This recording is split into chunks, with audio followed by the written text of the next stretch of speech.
Walang aregluhan to, brad, ha? Tinirwisyo mo na ako eh. Okay, okay. Walang aregluhan tayo.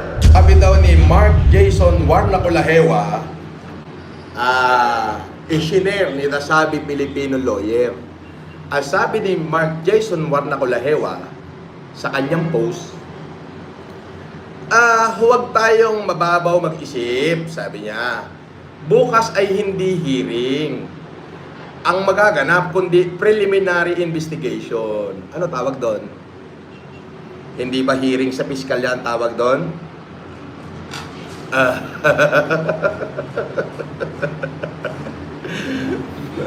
Bobo talaga din mag-isip to, no?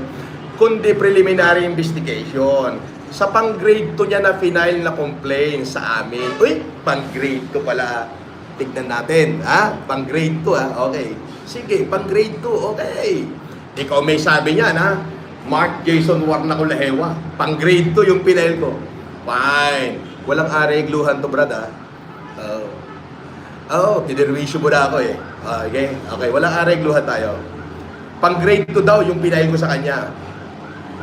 Ang witness niya ay si Casper at si Edmundo daw, which is sinasabi niya na complaint niya na magkaibang tao. Ay, magkaibang tao pala yon, si Edmundo at si Casper.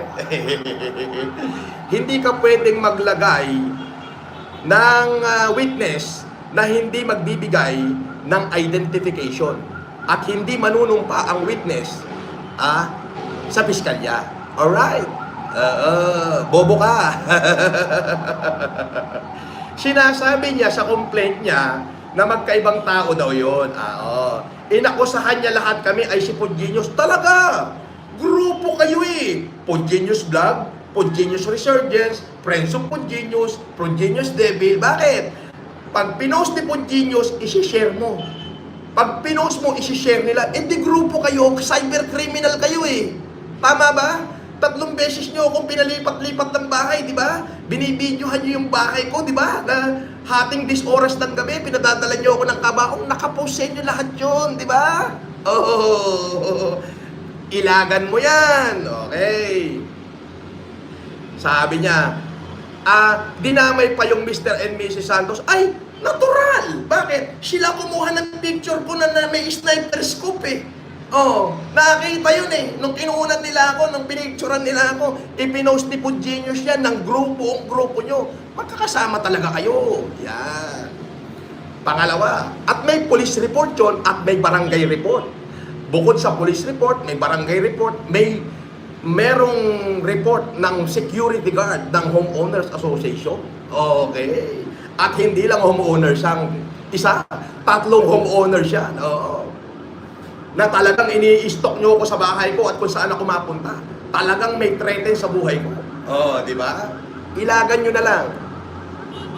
Okay.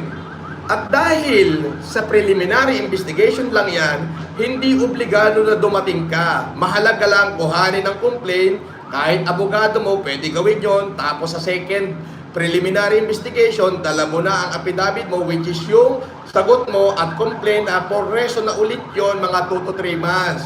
Okay. Mga 2 to 3 months daw. Okay. Ikaw ang may sabi niyan, Mark Jason Warnacolahewa, na ipinost ni Nasabi lawyer. Actually, magkakasama kayo, di ba? Okay. Ayan, 2 to 3 months. Ano yung ninangaw-ngaw mo na makukulong na at mahuhuyo ng January si FLM o si Culaong?